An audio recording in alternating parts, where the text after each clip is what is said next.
మాట్లాడుతుందా వాక్యం అంటే? మాట్లాడుతుంది.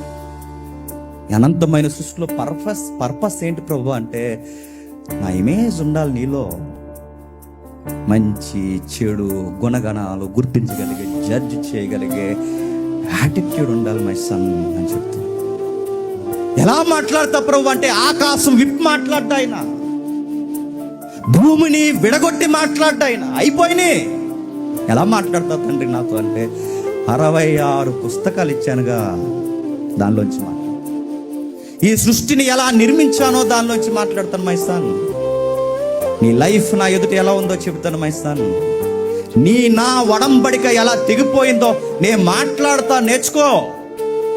ఇదిగో నువ్వు చదువుతున్న న్యూస్ పేపర్లో బాగా విను, నీకు అక్కర్లేని వార్తలు ఉంటాయేమో కానీ నేను రాసిన 66 పుస్తకాల్లో నీ గురించి, నా గురించి చదువు. ఎన్నో మాటలు మాట్లాడి చదువు. ఏముంది ప్రభా అంటే, సృష్టి అంతా ప్రభా, అంత పెద్ద నక్షత్రం ఎందుకు ప్రభా అంటే, బికాజ్ ఆఫ్ యూ, నీకోసమే.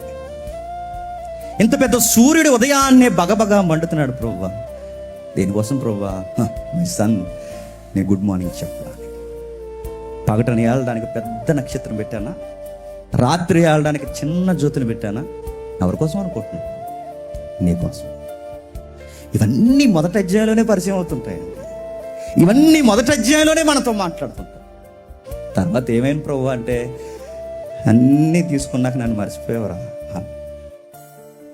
ఏదైతే ఏలికగా ఉండాలన్నానో మీ పితరుడు, నా కొడుకు, మీ నాన్న ఆదాము, ఆయన దగ్గర నుంచి అందరూ అదే వరుస నేర్చుకున్నారు. తినే చెయ్యే నరికేస్తారు కదరా మీరు. గాడిదకి అర్థం అవుతుంది, ఎద్దుకు అర్థం అవుతుంది. ఎద్దు తన కామాందు నెరుగుతుంది, గాడిద సొంతం అని తోడు తెలుసు. మీకే ఏంటో మరి నేను ఎప్పుడు అర్థం అవును. ఎంత హార్ట్ఫుల్ వర్డ్స్ ఉన్నాయండి ప్రతి అధ్యాయంలో. ఉపదేశం, భారభరితమైన దేవుని మనస్సు ఉంది. ఆ నికోదేముతో మాట్లాడుతూ, మేము చాలా ట్రైనప్లో ఉన్నాం సార్, మేము చాలా బాగా బతుకుతాం, ధర్మశాస్త్రాన్ని మేము బాగానే ఫాలో అవుతుందంటే, నో, మళ్ళీ రావాలి సార్, మళ్ళీ పుట్టాలి సార్. నికోదేము గారు, మీరు ఎంత పెద్ద ఉపదేశకులైనను మళ్ళీ పుట్టాలి సార్. అర్థమవుతుందా? నేను ఎలా పుట్టానో చెబుతుంది, మళ్ళీ ఎందుకు పుట్టాలో చెబుతుంది, నా లైఫ్ని గైడ్ చేస్తాను.